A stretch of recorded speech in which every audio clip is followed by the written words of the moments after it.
Boa noite, a paz. Tudo bem? Vamos fazer uma reflexão do texto que está em Romanos 2, do 20 ao 24.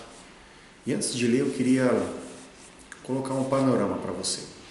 Você já parou para perceber ou para pensar que a igreja ultimamente tem se envolvido aparentemente mais na política, nas questões da lei, e discutindo ideias, regulamentação disso, regularização daquilo, proibições ou permissões?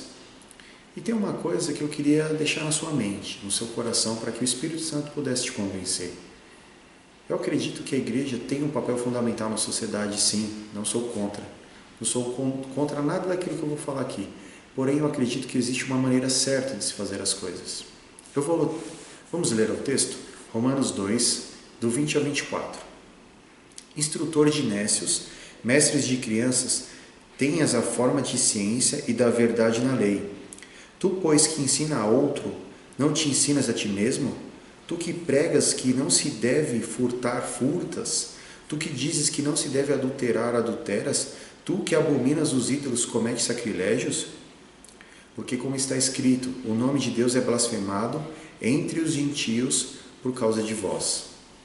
Essa palavra foi dirigida por Paulo aos judeus fariseus. Mas eu queria trazer isso para os nossos dias de hoje. Sabe por quê? Vamos comentar algo interessante. Se tramita na Câmara uma pesquisa sobre o que é a base da família tradicional. Se é o homem, a mulher e os filhos, ou se são duas pessoas, independente do sexo, e as crianças.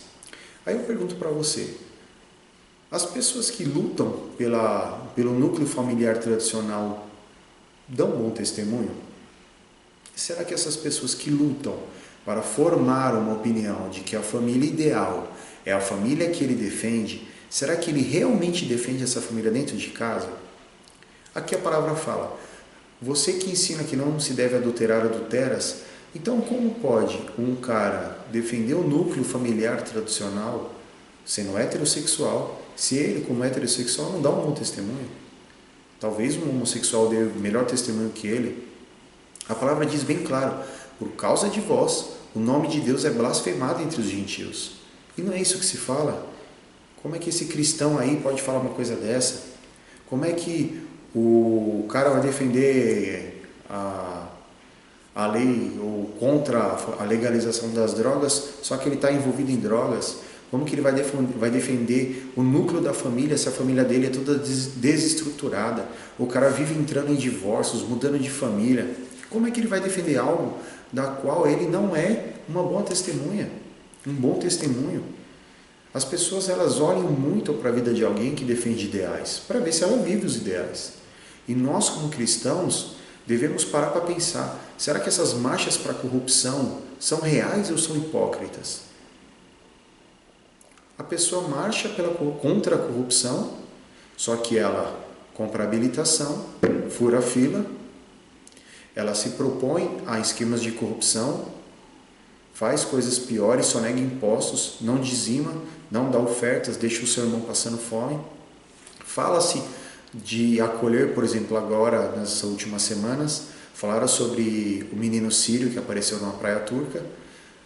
Muitas pessoas que nunca ouvi falar se manifestando, falando que somos todos meninos sírios, que agora sobre a história dos refugiados, quantas pessoas que estão vivas ainda precisam de ajuda e ninguém faz nada. Crianças são vendidas como escravos desde a idade de 0 a 18 anos, quanto mais nova e mais bonita, mais cara, sendo violentadas o dia inteiro por 20 a 30 homens, com relações ininterruptas, sendo machucadas e mortas. Há diversas manchetes no mundo muçulmano, no mundo árabe, das atrocidades que o grupo terrorista ISIS tem feito. E as pessoas não se solidarizam com isso. Então a nossa sociedade é uma sociedade hipócrita, baseada em mentira, em corrupção, desde a época do descobrimento do Brasil. Desde a época da colonização, nós somos escravos de um sistema, de um sofisma na mente que nos corrompe, que nos faz dançar conforme a música, conforme o jeitinho brasileiro. Amados, não convém que isso seja dessa forma. A palavra de Deus fala, não se pode jorrar da mesma fonte água boa e água contaminada. Se você defende o combate à corrupção, viva uma vida sem ter do que se envergonhar. Seja honesto. Se você defende o núcleo familiar, sendo o tradicional que a Bíblia estabeleceu, o homem e a mulher, honre a sua esposa, honre o seu marido, cuide dos seus filhos, pois a Bíblia fala que o homem que não governa a própria casa não pode governar nada. Vamos deixar que essa máscara de hipocrisia que a sociedade impõe em nós, como se fosse um uniforme de escola, seja removido. É tempo de arrependermos.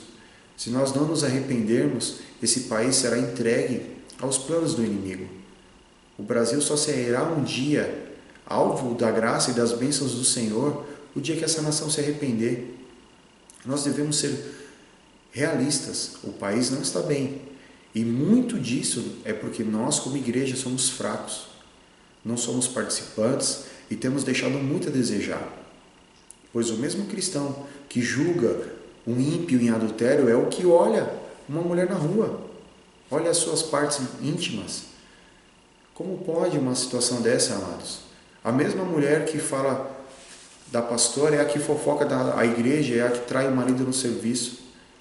Nós devemos resgatar a cultura que existia antes, dos nossos avós e bisavós, aonde uma pessoa, quando era considerada cristã ou se intitulava cristã, ela era digna de honra, de respeito. Hoje, se você falar que é cristão, você é agredido na rua, chamado de caloteiro, de ladrão, enfim, de vários outros adjetivos que não vêm ao caso. Então pense nisso. Será que por conta da nossa conduta o nome de Deus não tem sido blasfemado? Pensemos nisso para que nós não venhamos a nos tornar os fariseus do século XXI. Deus abençoe. A paz.